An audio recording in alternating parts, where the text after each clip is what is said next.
today's topic is about digestive system. आज हम digestive system का पूरा overview देखेंगे कि किस तरह से digestive system perform होता है, कैसे food का digestion होता है, कैसे उसका absorption होता है. So first of all digestive system क्या होता है? So digestive system का मतलब होता है कि हमने जो food खाया उस food में से जो भी न्यूट्रिएंट्स थे, क्या न्यूट्रिएंट्स हमने खाए हैं? कार्बोहाइड्रेट, प्रोटीन और फैट. उसके अंदर मिनरल्स भी हैं, विटामिन्स भी हैं, वाटर भी है. ठीक है, तो ये सारी चीज़ें मिला के जो है न्यूट्रिएंट होती है जो हम फूड में लेते हैं. इन्हें कॉम्प्लेक्स से सिंपल फॉर्म में कन्वर्ट करना या ब्रेक डाउन करना ही डाइजेस्टिव सिस्टम होता है. जैसे कि हमने कार्बोहाइड्रेट खाया. कार्बोहाइड्रेट एक कॉम्प्लेक्स सब्सटेंस है, उसे सिंपल में तोड़ा, यानी कार्बोहाइड्रेट पॉलीसेकेराइड है, उसे हमने डाइसेकेराइड में तोड़ा, फिर मोनोसेकेराइड में तोड़ा. प्रोटीन खाया तो प्रोटीन जो है वो पेप्टाइड बॉन्ड से बना है, उसे हमने मोनोपेप्टाइड में तोड़ा, डाइपेप्टाइड में तोड़ा, मोनोपेप्टाइड में तोड़ा, देन लास्ट में अमीनो एसिड मिले.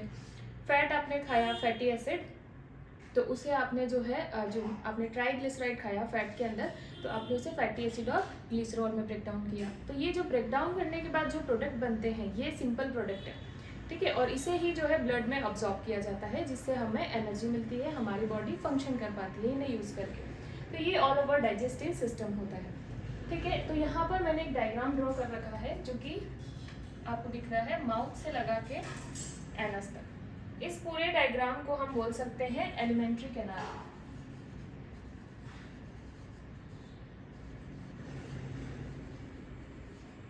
ओके, इस पूरे डायग्राम को हम एलिमेंट्री कैनाल बोलेंगे, जो कि माउथ से लगाकर एनस तक होती है. ओके, ये एक पूरा होलो एक ट्यूब लाइक स्ट्रक्चर होता है. कंटिन्यूस माउथ से लगाकर आप देखेंगे स्टमक हो गया, ये इंटेस्टाइन हो गई, और ये इस तरीके से कंप्लीट एक ट्यूब लाइक स्ट्रक्चर है, इसे हम एलिमेंट्री कैनाल बोलते हैं. ओके, तो सबसे पहले मैं आपको एक एक जो है पार्ट लेके और उसके बारे में एक्सप्लेन करूंगी. सो नंबर 1 आप देखो, हमारे पास में सबसे पहले माउथ है. ओके, माउथ से आगे ईसोफेगस है, जिसे हम फूड पाइप भी बोलते हैं. फिर है स्टमक.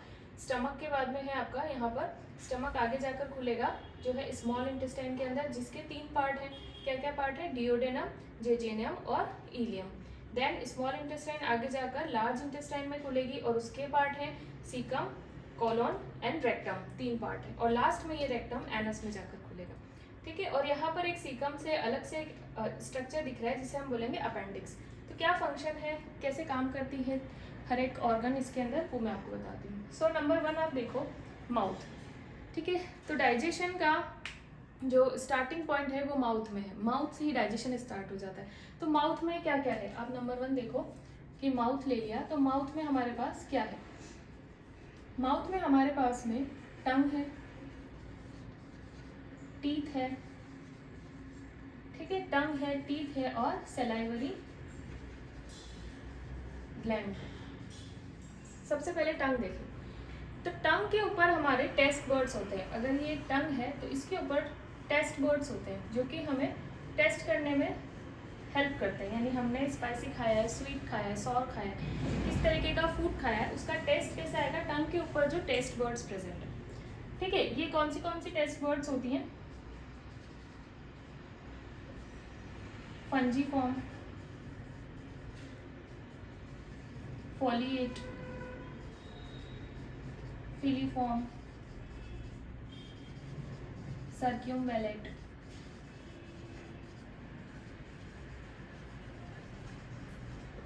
ओके, तो 4 तरह की टेस्ट बर्ड्स जो है वो टंग के ऊपर प्रेजेंट होती हैं. ये हमें टेस्ट लेने में, स्वाद को चखने में हेल्प करती हैं. नेक्स्ट बात अगर हम करें तो नेक्स्ट हम बात करें टीथ की. ओके, सो टीथ के अंदर हम देखेंगे कि टीथ हमारे पास में कितने टाइप के टीथ हैं. टीथ हमारे पास हैं 4 टाइप के. ओके, 4 टाइप के टीथ हमारे पास में है. 1 सेकेंड.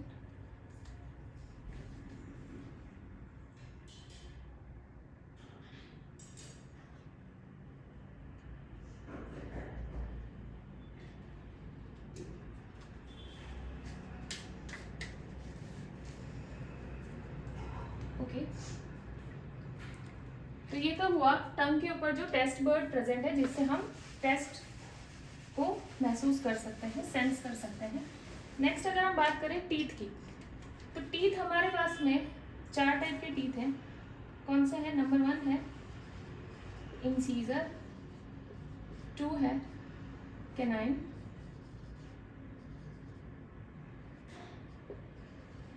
थर्ड है molar, premolar, and then molar. ये 4 टाइप के हमारे पास में टीथ हैं। इंसीजर टीथ, जो आगे के 4 दांत होते हैं हमारे, वो इंसीजर होते हैं। जो जैसे आप एप्पल खा रहे हो तो उसी से उसे बाइट करोगे, यानी इंसीजर का काम है बाइट करने का।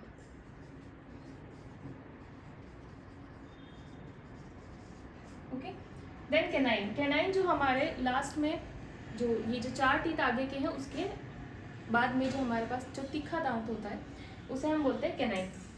क्योंकि हम कार्निवोरस हैं तो हमारे पास में, हम तो वैसे ओमनिवोरस हैं पर हम जो है नॉनवेज भी खाते हैं और हर्ब्स मतलब वेजिटेबल्स भी खाते हैं। तो हम नॉनवेज भी खाते हैं यानी फ्लैश भी खाते हैं, तो इस वजह से हमारा ये कैनाइन टीथ होता है जो हमको फ्लैश को टीयर करने में हेल्प करता है। जैसे कि जो लायन टाइगर हैं उनके पास में कैनाइन टीथ और भी ज़्यादा वेल डेवलप्ड और साइज में बड़ा होता है ताकि वो जो भी फ्लैश है उसे चीर फाड़ सके, है ना। तो इसका काम होता है टीयरिंग करने का। फिर प्री मोलर एंड मोलर, जो कैनाइन टीथ के बाद में हमारे दांत होते हैं, प्री मोलर एंड मोलर, वो हमारे चीविंग टीथ होते हैं, चीव करने में हेल्प करते हैं। ओके, तो टंग का काम क्या है कि एक तो टंग हमें टेस्ट में हेल्प करता है, दूसरा मैस्टिकेशन में भी हेल्प करता है। मतलब कि जैसे हम दांतों से फूड चबाते हैं पर टंग उसे फूड को मूव कराता है, तभी हम उसे टीथ तक ले जा पाते हैं और उसे चीव कर पाते हैं। यानी टंग और टीथ मिलाकर हम जो है फूड को चीव कर पाते हैं। ओके, ये हमारा डेंटल फॉर्मूला है ह्यूमन बींग्स के अंदर। ओके, इसमें आप देखोगे जो 2 दांत हैं हमारे, हम इसको कैसे देखते हैं, जैसे कि ये हमारे टीथ है ना अपर जो एंड लोअर जो में, तो इसको हाफ हम मानते हैं। ठीक है, तो ये जो फॉर्मूला है ये इधर हाफ का है, देन यही फॉर्मूला इधर हाफ के लिए होगा, फिर यही इधर हाफ और इधर हाफ। यानी ऊपर दांतों के लिए यहाँ पर 2 1 2 1 2 3 और इधर भी 2 1 2 3 2 1 2 3 2 1 2 3, इस तरीके से, है ना। तो 2 हमारे इंसीजर, 1 कैनाइन, फिर 2 premolar, 3 molar, 2 incisor, 1 canine, 2 premolar और 3 मोलर, ऊपर और नीचे, इधर हाफ में देन उधर हाफ में।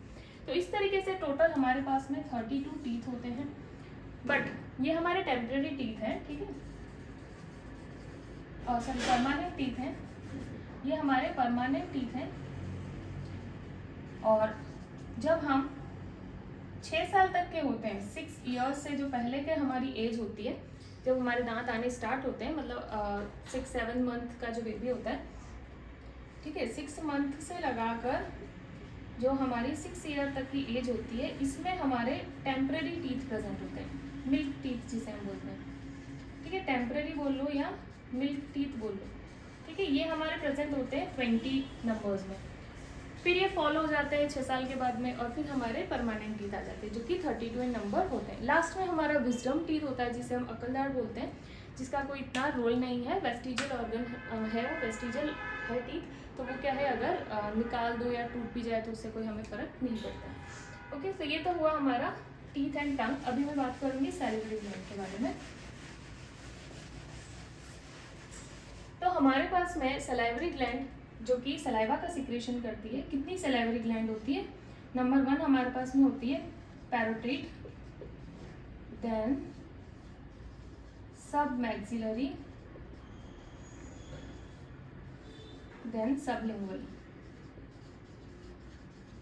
3 हमारे पास में सैलिवरी ग्लैंड होती है और ये सब 1 पेयर में प्रेजेंट होती है, एक जोड़ी में प्रेजेंट होती है। अब आप देखो कि पैरोटिड ग्लैंड कहाँ होती है, तो पैरोटिड ग्लैंड हमारे ईयर के, जो हमारा कान है इसके जस्ट नीचे जो प्रेजेंट होती है, वो दोनों तरफ जो है पैरोटिड ग्लैंड होती है। फिर सब मैक्सिलरी, सब मैक्सिलरी जो है ये दोनों जॉज, अपर जॉ और लोअर जॉ के बीच में जहाँ पर इनका जंक्शन है वहाँ पर प्रेजेंट होती है। देन सबलिंगुअल टंग के नीचे प्रेजेंट होती है। तो ये हमारे पास में पैरोटिड ग्लैंड होती है।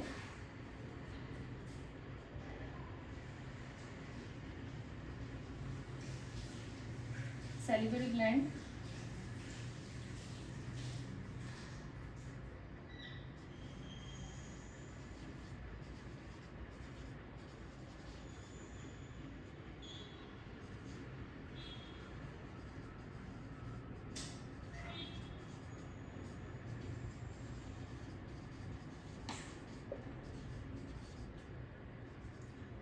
ओके, सो हम देखें कि पैरोटिड ग्लैंड से जो सलाइवा सीक्रेट होता है वो किस डक्ट से आता है, तो वो आता है स्टेनसन्स डक्ट से।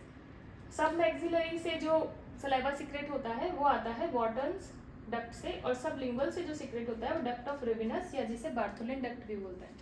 इसमें ये जो है सबसे स्मॉलेस्ट डक्ट है, कौन सी, डक्ट ऑफ रेविनस, और वार्टन्स डक्ट जो है सबसे लार्जेस्ट डक्ट है। ओके, तो इस तरीके से हमारे सैलिवरी ग्लैंड होते हैं। अब सैलिवरी ग्लैंड से सलाइवा तो सीक्रेट हो गया, अब सलाइवा का फंक्शन क्या है, इस एक वीडियो में मैं आपको पूरा डाइजेस्टिव सिस्टम और एब्जॉर्प्शन पूरा समझाने का कोशिश करूंगी।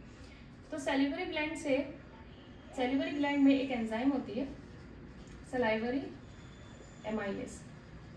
ये सबसे पहले हमारा फूड डाइजेशन स्टार्ट कर देती है माउथ में, और सलाइवरी एमाइलेज वर्ड जहाँ भी आएगा ये कार्बोहाइड्रेट को डाइजेस्ट करता है। ओके, सो जो हमने खाने में स्टार्च खाया वो सैलिवरी एमाइलेज से डाइजेस्ट होके और माल्टोज में कन्वर्ट हो जाएगा, जो कि एक तरह की शुगर है। इस वजह से खाना जैसे ही हम चीव करने लगते हैं तो वो हमें मीठा लगने लगता है माउथ के अंदर, क्योंकि यहाँ पर स्टार्च ब्रेकडाउन हो चुका होता है माल्टोज के अंदर। अब सलाइवा का पीएच कितना होता है, तो जो सलाइवा है इसका पीएच बेसिक होता है, जो कि 6.2 से लगाकर 7.2 या 6 तक हो सकता है। ओके, ऑल ओवर ये बेसिक होता है। हम जानते हैं कि पीएच मीटर अगर हम देखें, पीएच स्केल देखें, तो जितनी वैल्यू कम होती है, यानी जितनी वैल्यू कम की तरफ जाती है, जैसे 5, 4, 3, 2, 1, 0, ये एसिडिक हो जाता है, और जितनी वैल्यू हायर हो जाती है यानी 6, 7, 8, 9, 10, 11, 12 ये बेसिक हो जाता है, और मिड में जो वैल्यू रहती है जो 6 है या 7 है वो एक न्यूट्रल वैल्यू होती है ना। तो ये जितना पीएच हाई है मतलब कि ये क्या है, बेसिक होता है, एल्कलाइन होता है। ओके, तो ये ऑल ओवर आपका हुआ माउथ का, माउथ में किस तरह से डाइजेशन होता है और माउथ में क्या क्या प्रेजेंट है। माउथ के अंदर जो होलो पार्ट है उसे बक्कल कैविटी बोलते हैं, ठीक है, और ऊपर पैलेट प्रेजेंट होता है। आप टंग को ऊपर टच करोगे तो पैलेट होता है जो नेजल कैविटी और बक्कल कैविटी को सेपरेट करता है। Then oesophagus is a food pipe, और इसके अंदर किसी प्रकार का कोई डाइजेशन नहीं होता है। ईसोफेगस में जैसे ईसोफेगस है तो इसके अंदर सिर्फ म्यूकस प्रेजेंट होता है, जो कि एक स्लाइमी सा सब्सटेंस होता है जो इसको प्रोटेक्शन प्रोवाइड करता है, जो भी मतलब इसकी जो लेयर है ईसोफेगस की उसे प्रोटेक्शन प्रोवाइड करता है। यहाँ पर किसी तरह का कोई डाइजेशन नहीं होता। देन हम बात करें स्टमक की, तो स्टमक के अंदर क्या डाइजेशन होता है। सबसे पहले मैं आपको बताऊंगी कि स्टमक का ये डायग्राम है। तो जैसे ये आपका यहाँ आगे से ईसोफेगस आ रहा है, ठीक है। अब ये ईसोफेगस जहाँ पर ओपन होता है स्टमक में, इस पार्ट को हम क्या बोलते हैं, ठीक है, इसको हम बोलते हैं कार्डिक। और ये स्टमक जहाँ पर आगे चल के इंटेस्टाइन में ओपन हो रहा है, इस पार्ट को हम बोलते हैं पाइलोरिक, ठीक है। और ये बाकी की बॉडी है, और यहाँ पर फंडस है। तो स्टमक के 4 पार्ट हैं, cardiac, fundus, body and pyloric. जहां पर ईसोफेगस आकर खुलता है उस पार्ट को कार्डिक बोलते हैं, जहां से स्टमक जाके डिओडेनम में खुलता है यानी स्मॉल इंटेस्टाइन में खुलता है उसे पाइलोरिक पार्ट बोलते हैं, ठीक है। अब स्टमक में क्या डाइजेशन होता है। स्टमक में आपको ध्यान रखना है कि यहाँ पर प्रोटीन का डाइजेशन होता है, ठीक है। प्रोटीन के अलावा और कुछ डाइजेस्ट नहीं होता है, थोड़ा सा फैट होता है बट बहुत नेग्लिजिबल अमाउंट में होता है। अब स्टमक में मोस्ट इंपॉर्टेंट जो है हमारे पास HCl एसिड है, हाइड्रोक्लोरिक एसिड। HCl का पीएच होता है 2 तक, इससे भी कम होता है, ठीक है। तो इतना पीएच है मतलब कि ये बहुत ज़्यादा एसिडिक है, ओके। तो अब हम देखते हैं कि प्रोटीन का डाइजेशन कैसे होता है। तो हमारे पास एक एंजाइम प्रेजेंट है पेप्सिनोजेन सॉरी, पेप्सिनोजेन एक इनएक्टिव एंजाइम है, इसे पेप्सिन एक एक्टिव एंजाइम में कन्वर्ट कराना है। तो with the help of HCl, by using HCl, this enzyme get convert from pepsinogen to pepsin, and now this pepsin can work on the protein and it can digest the protein, okay. So pepsinogen आगे चल के protein पर act करता है और उसे peptides में तोड़ता है। जो भी प्रोटीन हमारे पास है उसे पेप्टाइड्स में ब्रेक डाउन करता है कौन? पेप्सिन। तो यहाँ पर ये तो जो है आपका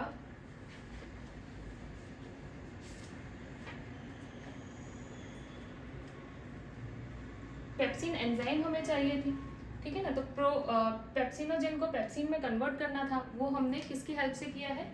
HCl की हेल्प से हमने कन्वर्ट किया है। अभी ये हुआ आपका ब्रेकडाउन, जैसे प्रोटीन को आपने पेप्टाइड्स में तोड़ा, तो ये अडल्ट की बात चल रही है, ठीक है। अभी हमारे पास में जैसे कुछ बच्चे होते हैं जो इन्फेंट्स होते हैं, जो क्या करते हैं, मिल्क, मदर मिल्क पर ही वो डिपेंड होते हैं। तो उनके पास में जो है कैसीन नाम का प्रोटीन होता है।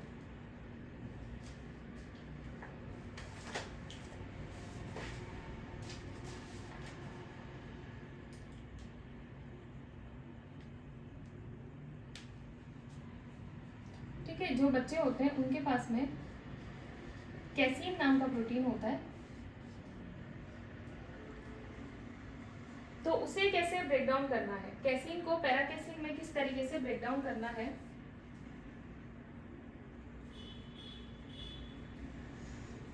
ठीक है। कैसीन को पैराकेसीन में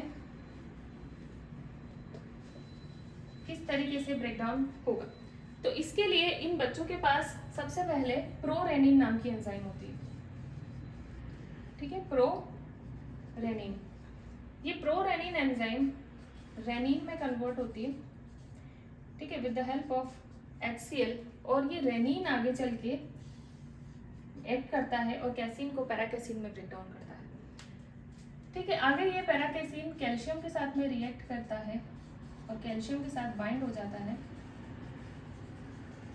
और देन इसके ऊपर पेप्सिन एंजाइम वर्क करता है और इसे पेप्टाइड्स में ब्रेक डाउन करता है।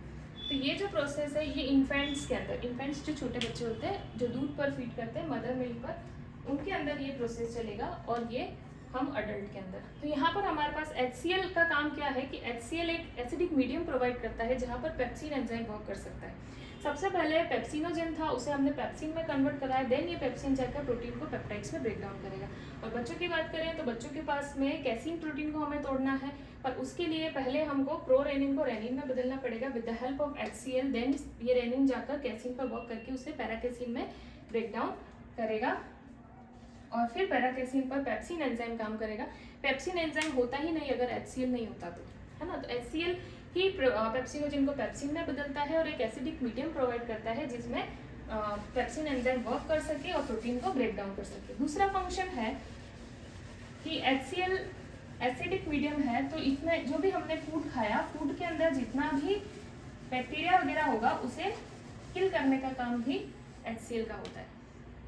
और माउथ में जो सलाइवा है उसका pH बेसिक है, HCl3-, वहाँ पर आयंस होते हैं, तो बेसिक है। तो बेसिक है तो वो क्या करता है, फूड को बेसिक बनाता है ना, माउथ में जो फूड गया उसे बेसिक बनाता है।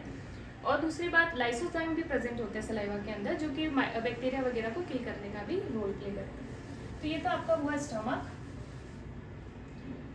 देन हम देखते हैं कि आगे चल के हमारे पास में ग्लैंड है सबसे बड़ी, कौन सी? Liver. Liver is the largest gland of the body, और इसका वेट 1.2 से लगाकर 1.5 kg तक हो सकता है। इसके दो लोब होते हैं, है ना, इसके दो लोब होते हैं, left and right. Right lobe बड़ा होता है इसका। अब इसका काम क्या होता है? लिवर का काम होता है बाइल सिक्रेट करने का, और ये बाइल जाकर कहाँ स्टोर होता है? ध्यान से देखेंगे आप इसे, ध्यान से, कि जैसे ही हमारा लिवर है, ठीक है, ये इसका लेफ्ट लोब है, ये इसका राइट लोब है, ठीक है, इसको समझने की कोशिश करेंगे।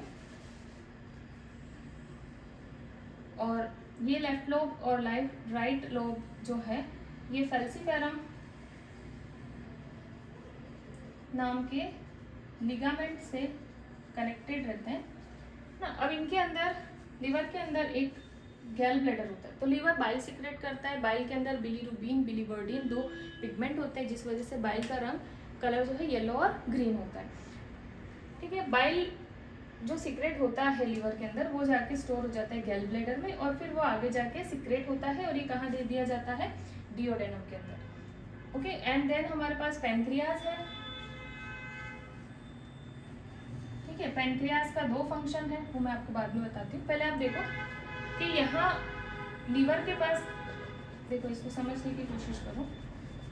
जैसे ये लीवर है और लीवर के पास अपनी एक डक्ट है जिसको हम हेपेटिक डक्ट बोलेंगे, ठीक है। और यहाँ पर गैल ब्लैडर है, गैल ब्लैडर की भी अपनी एक डक्ट है, ठीक है। ये तो हो गई हेपेटिक डक्ट, और ये हो गई गैल ब्लैडर की डक्ट, इसे हम बाइल डक्ट बोलते हैं, ठीक है, बाइल डक्ट। ये दोनों डक्ट यहाँ पर कॉमन मिल रही है ना, दोनों डक्ट आकर, तो इसे हम बोलेंगे कॉमन बाइल डक्ट। ओके, फिर ये आगे चल के यहाँ से पैनक्रियाज की डक्ट भी आकर इससे मिल जाएगी और फिर ये आगे निकलेंगे, तो अब ये हो जाएगी हेपेटो पैनक्रिएटिक डक्ट। ओके, तो लीवर का काम तो है बाइल का सिक्रेशन कराना, ठीक है, और बाइल जाके गैल ब्लैडर में स्टोर हो जाएगा और यहाँ से फिर बाइल आगे डिओडेनम को दे दिया जाएगा। पैनक्रियाज से कुछ पैनक्रिएटिक जूस और कुछ हॉर्मोन्स बनेंगे, ठीक है, जो भी आगे चल के डिओडेनम में चले जाएंगे। ओके, तो इस तरीके से इनका डक्ट का सिस्टम होता है। अब हम फंक्शन देखते हैं, 1 बाय 1 बताऊंगी। सबसे पहले मैं आपको बताऊंगी बाइल का फंक्शन, ठीक है। अभी तो इतना ही जान लेते हैं हम कि जैसे बाइल जो है, बाइल बड़े फैट मॉलिक्यूल को छोटे फैट मॉलिक्यूल्स में तोड़ देता है, इसे हम बोलते हैं इमल्सिफिकेशन।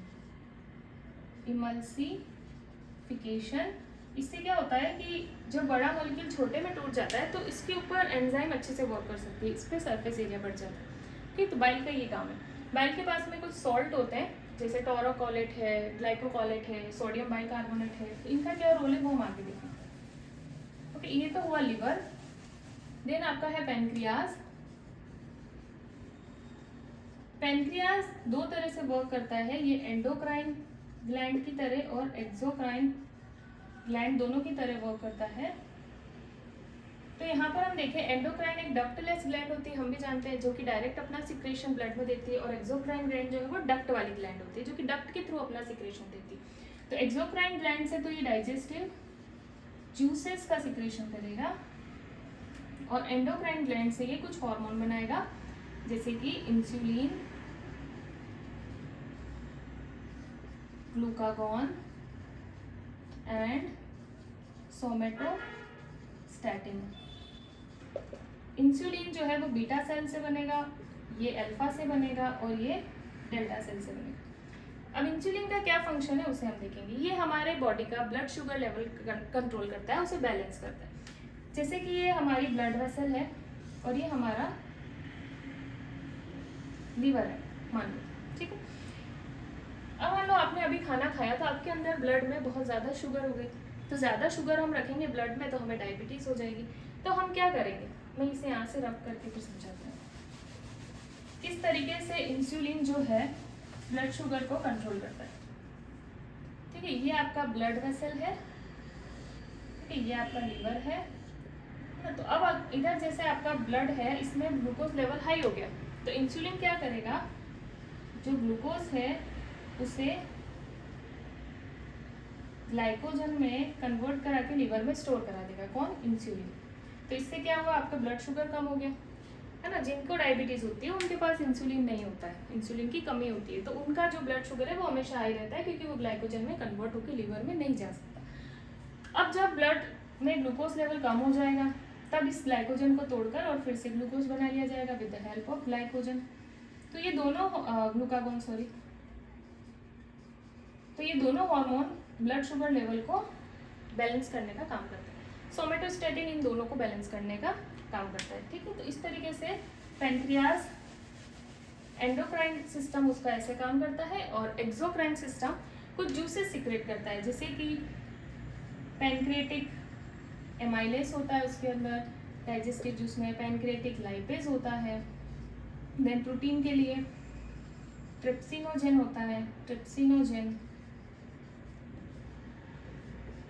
प्रो कार्बोक्सी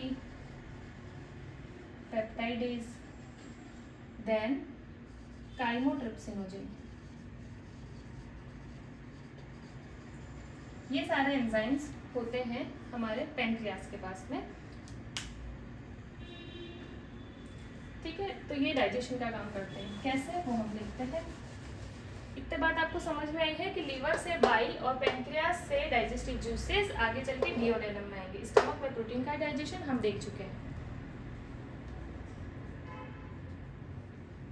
ठीक है। तो अब हम देखते हैं कि ये पेनक्रियास से जो एंजाइम आ रही है और जो बाइल जूस आ रहा है उसका क्या रोल है, कैसे डाइजेशन कर रहे हैं। तो नंबर 1 हम देखते हैं जैसे एमाइलेज, पेनक्रिएटिक एमाइलेज, ये क्या करेगा। सो पेनक्रिएटिक एमाइलेज जो भी हमारे पास में पॉलीसेकेराइड हमने फूड में खाया है उसे डाइसेकेराइड में तोड़ देगा, ठीक है। जैसे कि आपने पॉलीसेकेराइड में जैसे स्टार्च खाया है ना, उससे तोड़ देगा, ठीक है। और आगे ये इसे मोनोसेकेराइड में भी ब्रेक डाउन करेगा। तो ये तो हुआ पेनक्रिएटिक एमाइलेज का काम। अभी हम देखें कि प्रोटीन का देख लेते हैं, ठीक है, क्योंकि फैट का थोड़ा बड़ा हो जाएगा। प्रोटीन को देखते हैं। तो प्रोटीन के अंदर हमने देखा हमारे पास कुछ एंजाइम्स हैं। तो सबसे पहले हम देखें कि ट्रिप्सिनोजेन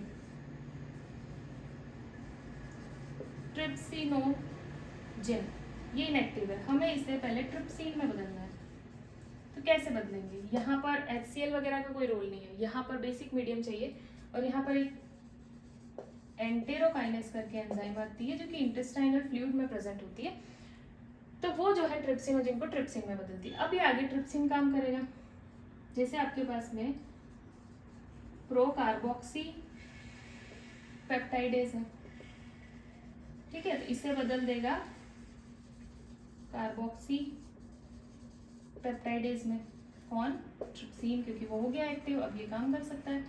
और काइमोट्रिप्सिनोजेन को ट्रिप्सिनोजेन में बदल देगा,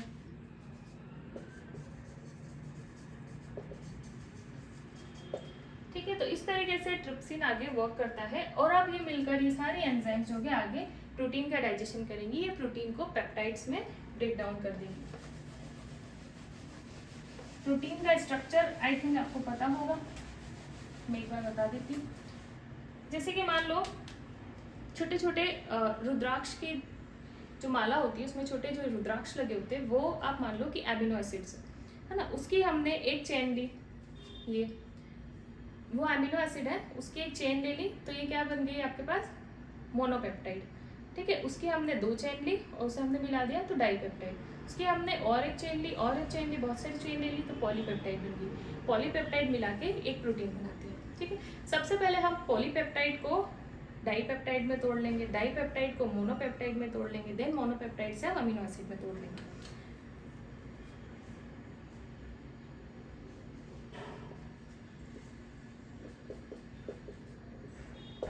ये आपका एक अमीनो एसिड का स्ट्रक्चर होता है, ठीक है। अगर इसी से दूसरा अमीनो एसिड कनेक्ट होगा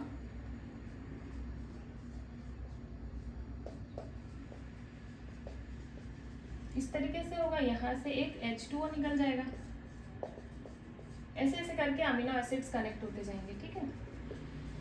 और एक पेप्टाइड जो है पेप्टाइड का फॉर्मेशन करेगी, अमीनो एसिड्स कनेक्ट होकर और पेप्टाइड का फॉर्मेशन करेंगे,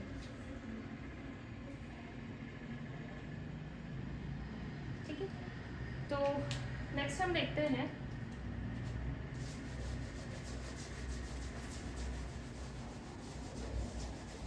ये तो आपका हो गया प्रोटीन का। अब फैट का देखेंगे कि फैट का कैसे काम होता है, फैट का कैसे डाइजेशन होता है हम देखते हैं, और इसी में मैं आपको फैट का एब्जॉर्प्शन भी बता दूँ।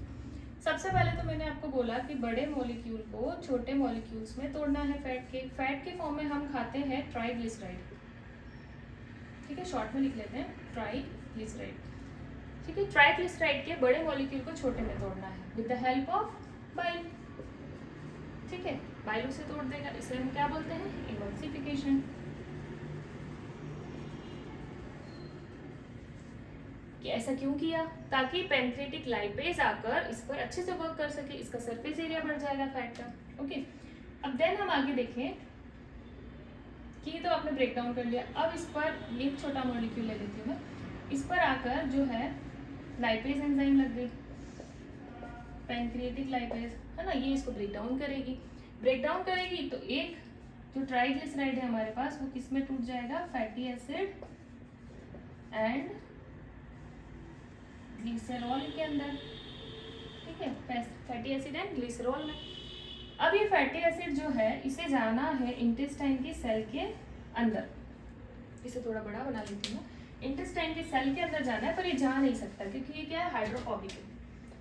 ठीक है, इसे इंटेस्टाइन की सेल में जाना है पर ये जा नहीं सकता, ये हाइड्रोफोबिक है, हाइड्रोफोबिक है। अब इसे क्या करेंगे हम, हाइड्रोफिलिक बनाएंगे। कैसे बनाएंगे, तो हम इसके ऊपर सॉल्ट लगा देंगे। सॉल्ट मैंने बोला था बॉडी के अंदर सॉल्ट होता है जिसका नाम है जैसे टोरोकोलेट हो गया, ग्लाइकोकोलेट हो गया, तो इसने क्या एक मिसल का फॉर्मेशन कर लिया, माइसल का फॉर्मेशन कर लिया। ये अब कैसा हो गया, हाइड्रोफिलिक, अंदर हाइड्रोफोबिक पार्ट है और ये सॉल्ट क्या है, हाइड्रोफिलिक है, तो ये हाइड्रोफिलिक हो गया। कौन, फैटी एसिड।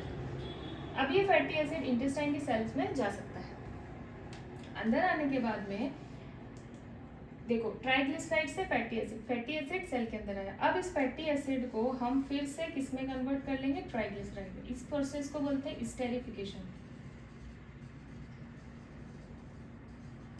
ठीक है, अब हम क्या करेंगे कि इस ट्राइग्लिसराइड के ऊपर जो है कुछ प्रोटीन लगा देंगे, किसकी हेल्प से, गोल्जी बॉडी जो है वो इस ट्राइग्लिसराइड पे कुछ प्रोटीन लगा देगी। तो अब इसका नाम क्या हो जाएगा, काइलोमाइक्रोन।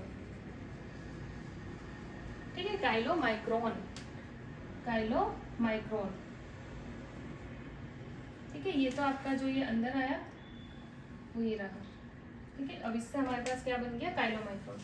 अब ये काइलोमाइक्रोन को हम चाहते हैं ब्लड में चला जाए ताकि हमको जो न्यूट्रिएंट चाहिए था वो मिल जाए, एब्जॉर्प्शन हो जाए। पर ये काइलोमाइक्रोन सीधे ब्लड में नहीं जाता है, तो फिर क्या होता है,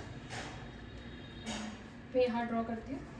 फिर क्या होता है, देखो इंटेस्टाइन है ये हमारी इंटेस्टाइन के अंदर बीच में लिम्फेटिक सिस्टम प्रेजेंट होता है जिसे हम कहते हैं लैक्टियल। ठीक है, तो ये जो काइलोमाइक्रोन है, ये जो आपका काइलोमाइक्रोन है, ये यहाँ से लैक्टियल में जाता है, इंटेस्टाइन की लैक्टियल में जाता है। और लैक्टियल के बाहर यहाँ पर लैक्टियल के बाहर यहाँ पर ब्लड वेसल्स प्रेजेंट हैं। तो ये काइलोमाइक्रोन जो है लैक्टियल से पास होके फिर ब्लड वेसल में चला जाता है, तो एब्जॉर्प्शन हो गया। सबसे पहले बड़े बाइल को छोटे में तोड़ा, एमल्सिफिकेशन, देन उसके ऊपर लाइपेज एंजाइम लग गया, उसने उसे ब्रेक डाउन किया, ट्राइग्लिसराइड से फैटी एसिड और ग्लिसरॉल बनाया। फिर वो फैटी एसिड जो है वो हाइड्रोफोबिक था, उसे बाइल सॉल्ट ऐड करके हाइड्रोफिलिक बनाया, उसे मिसल बोला। फिर वो इंटेस्टाइन में एंटर हुआ, इंटेस्टाइन में जाकर गोल्जी बॉडी ने उसके ऊपर कुछ प्रोटीन लगाया एंड उसे बना दिया काइलोमाइक्रोन। फिर वो काइलोमाइक्रोन जो है आगे चल के इंटेस्टाइन की लैक्टियल के अंदर गया जो कि एक लिम्फेटिक सिस्टम है, और फिर वहाँ से वो ब्लड में चला गया, तो एब्सॉर्प्शन ऑफ फैटी एसिड हो गया। यहाँ पर जो फैटी एसिड हमने लिया था वो फिर से ट्राइग्लिसराइड में बदला था और फिर पूरा प्रोसेस हुआ था, इसे हम स्टेरिफिकेशन बोलते हैं। ठीक है, तो इस तरीके से फैट का जो है डाइजेशन एंड एब्सॉर्प्शन होता है। फैट का स्ट्रक्चर आपको पता ही होगा,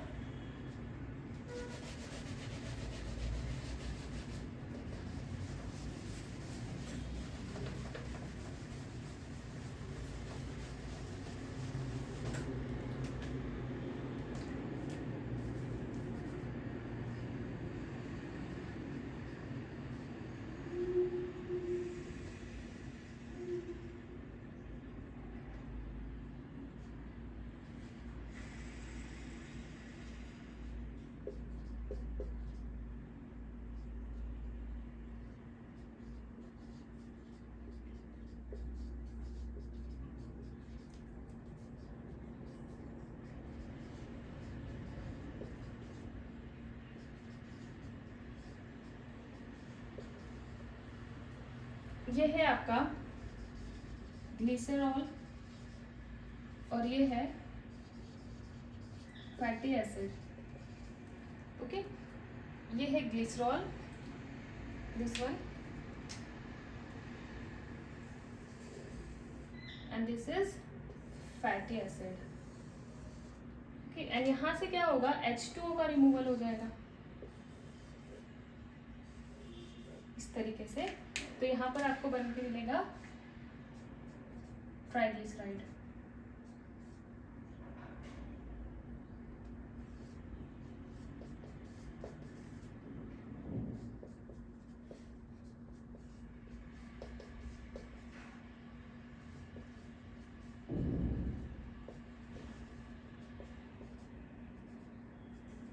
ये जो आपको मॉलिक्यूल मिलेगा ये आपका है ट्राइग्लिसराइड। ठीक है, तो ट्राइग्लिसराइड ब्रेकडाउन होता है, एक ग्लिसरॉल और एक फैटी एसिड बनता है।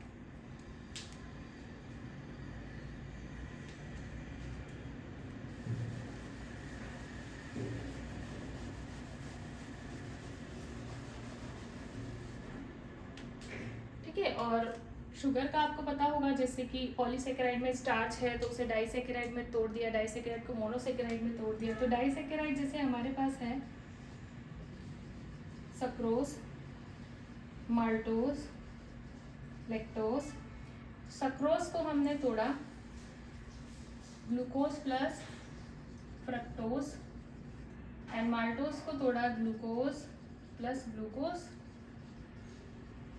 और लैक्टोज को तोड़ा ग्लूकोज प्लस गैलेक्टोज के अंदर। तो ये जो है हमारे पास ये मोनोसेकेराइड है। ठीक है, ये मोनोसेकेराइड है, दो मोनोसेकेराइड मिला के हमको डाइसेकेराइड मिलता है ना। तो ये मोनोसेकेराइड्स हैं। तो हमारा एम क्या था कि हम डाइसेकेराइड को तोड़ के मोनोसेकेराइड बना ले, ताकि ये मोनोसेकेराइड हमारे ब्लड में एब्जॉर्ब हो सके। ये एब्जॉर्ब कैसे होते हैं वो मैं आपको थोड़ी देर में बताऊंगी। तो यहाँ पर हमने देखा कि किस तरीके से पैनक्रियाटिक जूस में present enzyme amylase, lipase and protein के लिए trypsinogen, chymotrypsinogen and procarboxypeptidase ने किस तरीके से वर्क किया।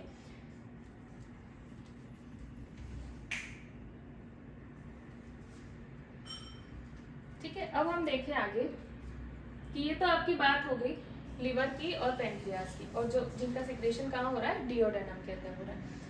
जैसे हमारे पास स्मॉल इंटेस्टाइन है, स्मॉल इंटेस्टाइन में 3 पार्ट हैं, डिओडेनम, जेजुनम एंड इलियम। ऐसे हमारा लार्ज इंटेस्टाइन है, और इसके पास में भी 3 जो है पार्ट्स हैं, जैसे सीकम हो गया, कोलोन हो गया एंड देन रेक्टम हो गया। ओके, तो हमारा सिक्रेशन जो है पेनक्रियाज और लिवर का डिओडेनम में हो रहा था, डिओडेनम में डाइजेशन होगा। फर्दर आगे का डाइजेशन जो है जिजेनम और इलियम में होगा। यहाँ पर इंटेस्टाइनल जूस होंगे, इंटेस्टाइनल जूस के अंदर फिर से अमाइलेज, लाइपेज और जो है प्रोटीन के लिए प्रोटियाजेस एंजाइम प्रेजेंट होंगे, जो फर्दर जो है डाइसेकेराइड्स को मोनोसेकेराइड में, और जैसे मैंने आपको समझाया कि डाइपेप्टाइड से अमीनो एसिड को निकाल लेना है ना, तो इस तरीके से फर्दर डाइजेशन होगा जेजुनम और इलियम के अंदर। फिर लार्ज इंटेस्टाइन है, सीकम, कोलोन, रेक्टम प्रेजेंट है ना। तो सारा डाइजेशन आपका जो है वो स्टमक में होता है और बाकी का स्मॉल इंटेस्टाइन में होता है। लार्ज इंटेस्टाइन में कोई डाइजेशन नहीं होता है। लार्ज इंटेस्टाइन में सिर्फ अब्जॉर्प्शन होता है, अब्जॉर्प्शन ऑफ वाटर, और बचा हुआ जो वेस्ट है वो आगे चल के रेक्टम में इकट्ठा हो जाता है, और ब्रेन से सिग्नल मिलने के बाद में वो एनस के थ्रू बाहर निकाला जाता है, और एनस में स्पिंचर होते हैं जो उसे मोशन को कंट्रोल भी करते हैं। एक चीज़ और, जो लीवर से आपका डक्ट आ रही थी, पेनक्रियाज से डक्ट आ रही थी, उसकी जो ओपनिंग थी उसे कंट्रोल करता है स्पिंचर ऑफ ऑडे, है ना। तो अब हम देखें कि यहाँ पे एक अपेंडिक्स दिया हुआ है। अपेंडिक्स का फंक्शन भी डाइजेशन का है, पर अभी हम लोग क्या सेल्यूलोज नहीं खाते। जब हम एंशियंट टाइम में, जब आदि मानव हुआ करते थे, तब हम कच्चा फूड खाते थे जिसमें सेल्यूलोज होता था। तो सेल्यूलोज को डाइजेस्ट करने वाली एंजाइम अपेंडिक्स सिक्रेट करता था और सेल्यूलोज को डाइजेस्ट करता था। अभी हम सेल्यूलोज नहीं खाते बिकॉज हम रॉ फूड नहीं खाते, हम कुक्ड फूड खाते, तो हमें अपेंडिक्स की ज़रूरत नहीं है। अगर इसमें इन्फेक्शन हो जाता है, कुछ फूड चला जाता है, तो इसे निकलवा सकते हैं ऑपरेशन करा। ठीक है, अभी हम देखें कि आपका जो इंटेस्टाइन है स्मॉल, ये एकदम कॉइल्ड है, तो इसको हम बोलते हैं विलाई। तो विलाई का क्या रोल है? अगर देखो आप इंटेस्टाइन ऐसा सीधा रखोगे और यही इंटेस्टाइन आप अगर कॉइल फॉर्म में रखोगे तो किसमें आप ज़्यादा एरिया वाला इंटेस्टाइन रख सकते हो? स्ट्रेट में नहीं रख सकते। स्ट्रेट में एक लिमिटेशन है कि आप कितना सेंटीमीटर का इंटेस्टाइन अपने अंदर रख सकते हो, बट कॉइल्ड फॉर्म में होगा तो आप ज़्यादा से ज़्यादा इंटेस्टाइन को अपने अंदर रख सकोगे, यानी सरफेस एरिया इंक्रीज हो जाएगा, तो फूड का डाइजेशन एंड एब्जॉर्प्शन भी इंक्रीज हो जाएगा। इसी कारण से जो है इंटेस्टाइन आपका स्ट्रेट ना होके कॉइल्ड होता है, और इस कॉइल्ड जो फिंगर लाइक स्ट्रक्चर दिख रहा है इसी को हम विलाई बोलते हैं, और कुछ नहीं है। ठीक है, तो यहाँ पर हमारा डाइजेशन और एब्जॉर्प्शन होता है। अब इंटेस्टाइन जैसे डिओडेनम में तो लीवर और पेंक्रियास से सिक्रीशन आ गया, अब इंटेस्टाइन जेजेनम और इलियम के अंदर भी फिर से एंजाइम्स होगी, जैसे इंटेस्टाइनल एमाइलेस होगा, इंटेस्टाइनल लाइपेज होगा, इंटेस्टाइनल प्रोटियाजेस होंगे, है ना, और इंटेस्टाइनल न्यूक्लियोटाइडेजेस एंड न्यूक्लियोसाइडेजेस भी होगा। न्यूक्लिक एसिड का डाइजेशन जो है डिओडेनम में भी होता है, वहाँ पर न्यूक्लियाजेस एंजाइम प्रेजेंट होता है जो न्यूक्लिक एसिड को ब्रेक डाउन करता है न्यूक्लियोटाइड्स के अंदर, जो फर्दर जाके न्यूक्लियोसाइड्स के अंदर ब्रेक डाउन होते हैं।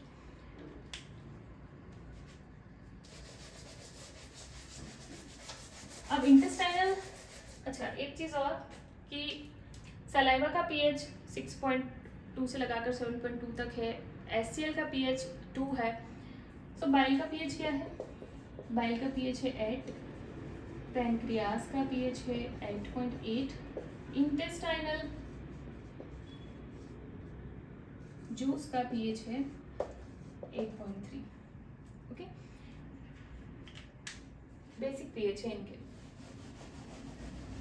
जो फूड हम खाते हैं और हमारे माउथ से बॉल की फॉर्म में नीचे उतरता है यहाँ से, ठीक है, तो इसे हम, इस फूड को हम बोलते हैं बॉलस। और जो फूड चर्न होने के बाद में, यानी ब्रेक डाउन होने के बाद में, स्टमक में भी फूड की चर्निंग होती है, मस्क्यूलर मूवमेंट होते हैं उसकी हेल्प से, तो यहाँ से जो फूड आगे जाता है उसे हम काइम बोलते हैं,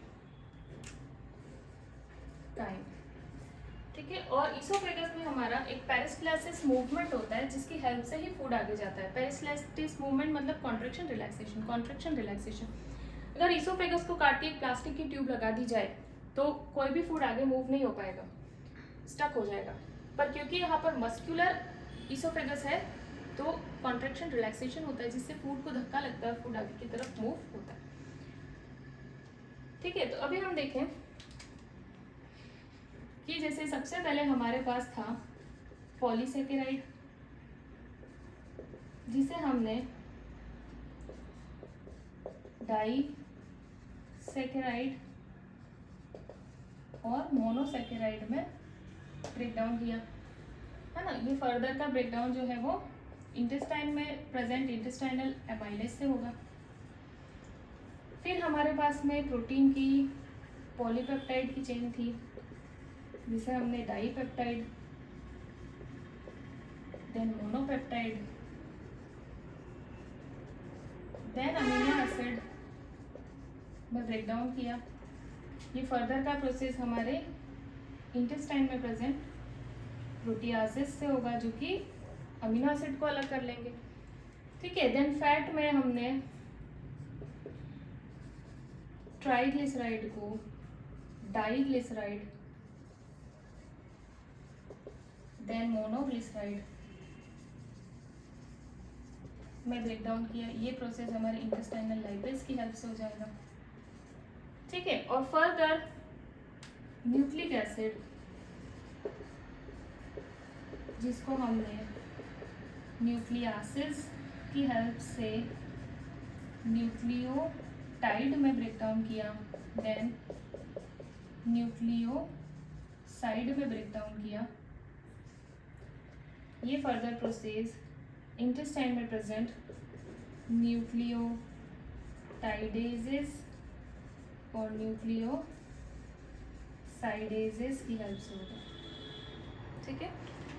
तो इस तरीके से हमारा डाइजेशन कंप्लीट होगा। अच्छा, न्यूक्लिक एसिड क्या होते हैं ये तो आपको पता होगा।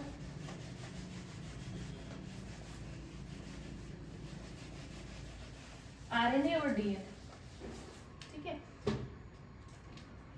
जैसे कि ये एक हमारा शुगर मॉलिक्यूल होता है, इस पर एक नाइट्रोजीनियस बेस लगा होता है और इसके ऊपर 3 फॉस्फोरस ग्रुप लगे होते हैं। तो phosphorus, sugar and nitrogenous base, ये तीनों मिला के हम बोलते हैं न्यूक्लियोटाइड। और ये बहुत सारे मिल जाए तो न्यूक्लिक एसिड। तो न्यूक्लिक एसिड से न्यूक्लियोटाइड में किसने तोड़ा? न्यूक्लियासिस ने। ओके, देन फर्दर न्यूक्लियोटाइडेसिस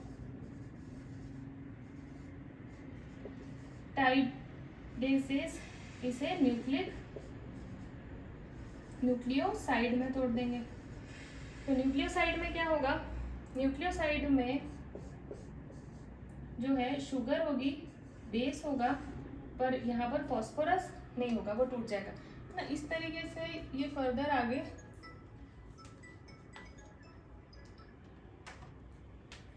जो है दूसरे फॉस्फोरस से अटैच्ड रहते हैं। तो ऐसे करके पूरा जो है आपका न्यूक्लिक एसिड बनता है। तो उसे हमने पहले न्यूक्लियोटाइड में तोड़ लिया है ना, यहाँ से तोड़ दिया तो ये न्यूक्लियोटाइड अलग हो गया। फिर हमने क्या किया? फॉस्फोरस भी हटा लिया तो ये न्यूक्लियोसाइड बन गया। फिर इसके ऊपर न्यूक्लियोसाइडेजेस ने वर्क किया और इसे शुगर भी अलग कर लिया यहाँ से और बेस भी अलग कर लिया। तो इस तरीके से न्यूक्लिक एसिड का ब्रेकडाउन होता है। लास्ट में आपको बताती हूँ फैट का एब्जॉर्प्शन, मैंने आपको वही बता दिया फैटी एसिड कैसे एब्जॉर्ब होता है। अभी मैं आपको बताती हूँ। Okay, wait for 1 second.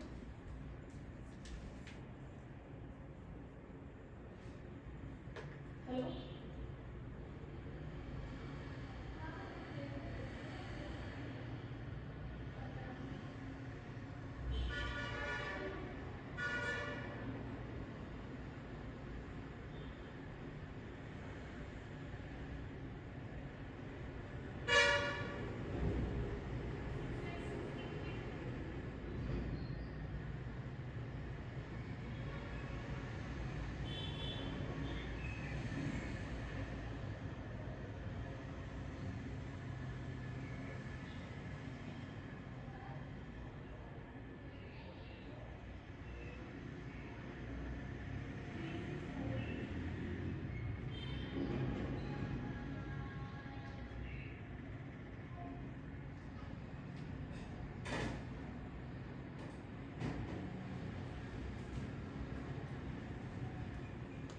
Sorry.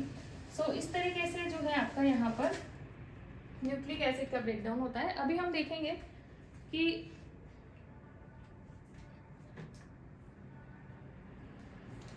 इस तरह से आपका न्यूक्लिक एसिड का ब्रेकडाउन कंप्लीट हुआ। अभी हम देखेंगे एब्जॉर्प्शन कैसे होता है। तो मैं फैट का आपको एब्जॉर्प्शन बता चुकी हूँ, है ना, कि फैटी एसिड कैसे एब्जॉर्ब होता है। अभी हम देखेंगे कि जो आपका प्रोटीन है वो और जो आपका कार्बोहाइड्रेट है वो किस तरह से एब्जॉर्ब होता है ब्लड के अंदर। तो नंबर 1 मैं आपको बताती हूँ कि प्रोटीन का कैसे एब्जॉर्प्शन होता है। तो हम ये देखते हैं कि ये हमारा है इंटेस्टाइन और ये हमारा ब्लड वेसल है। ओके, तो यहाँ पर प्रोटीन मतलब लास्ट में हमको क्या मिला? Amino acid. अब अमीनो एसिड, मैं अमीनो एसिड को ए से डिनोट कर रही हूँ, ठीक है। ये अमीनो एसिड है। अमीनो एसिड इंटेस्टाइन की सेल के अंदर जाएगा, बट ये बहुत सारे यहाँ से हाइड्रोजन आयन भी कैरी करेगा। तो हाइड्रोजन आयन अंदर जाएंगे तो अमीनो एसिड के साथ में जाएंगे, ठीक है। मतलब अमीनो एसिड जाएगा तो हाइड्रोजन आयन भी जाएंगे। तो इससे क्या होगा? अंदर हाइड्रोजन आयन बढ़ जाएंगे, हाइड्रोजन आयन बढ़ जाएंगे तो एसिडिक मीडियम हो जाएगा, यानी पीएच जो है वो डिक्रीज होता चला जाएगा। तो इसे बैलेंस भी करना होगा। इसे बैलेंस करने के लिए यहाँ से सोडियम बाहर आ जाएंगे, सोडियम आयन यहाँ से अंदर आएंगे, सोडियम आयन भी यहाँ से अंदर आएंगे, है ना। अब यहाँ सोडियम आयन भी बढ़ते जाएंगे तो यहाँ से एक पंप लगा है जहाँ से सोडियम आयन बाहर निकलते जाएंगे और पोटेशियम आयन जो है वो अंदर आते जाएंगे। इसे हम बोलते हैं सोडियम पोटेशियम पंप। और यहाँ पर फैसिलिटेटेड ट्रांसपोर्ट होता है चैनल द्वारा अमीनो एसिड का ब्लड वेसल के अंदर। तो इस तरीके से यहाँ पर जो है ये इंटेस्टाइन की सेल है और यहाँ पर ब्लड वेसल में आपका अमीनो एसिड का ट्रांसफर हुआ है। तो ये तो आपका अमीनो एसिड का किस तरह से एब्जॉर्प्शन होता है। नेक्स्ट अगर हम देखें कि कार्बोहाइड्रेट का कैसे एब्जॉर्प्शन होता है, तो जैसे ये आपकी इंटेस्टाइन की सेल है और ये आपका ब्लड वेसल है, उतनी बात तो आपको समझ में आ रही होगी ना। जैसे ये ल्यूमेन है, ठीक है ना, तो ल्यूमेन के अंदर तो आपका डाइजेशन तो हो गया, यहाँ पर आपका अमीनो एसिड रखा हुआ है ना, यहाँ आपके मोनोसेक्राइड्स रखे हुए हैं, आपका फैटी एसिड है, ग्लिसरॉल है, सब कुछ है, उसे आपको आगे ब्लड वेसल में पहुंचाना है। तो उससे पहले आपको क्या करना होगा कि जैसे मान लो यहाँ पर आपका अमीनो एसिड था इंटेस्टाइन के ल्यूमन में, ये अमीनो एसिड पहले इंटेस्टाइन की सेल्स के अंदर जाएगा और वहां से निकल के ब्लड वेसल में जाएगा। ठीक है, मैं ये समझाने की कोशिश कर रही हूँ। तो अभी हम क्या देख रहे हैं कि आपका जो ग्लूकोज है वो कैसे जाएगा। तो यहाँ पर दो प्रोटीन लगे हुए हैं,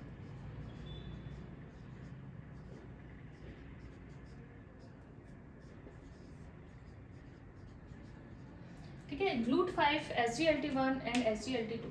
सो GLUT5 जो है वो यहाँ से फ्रक्टोज को लेकर आता है और SGLT1 जो है वो ग्लूकोज का ट्रांसपोर्ट करता है और ये यहाँ से कंबाइंड फॉर्म में आगे ग्लूकोज और फ्रक्टोज को SGLT2 ब्लड वेसल में ट्रांसपोर्ट कर देता है।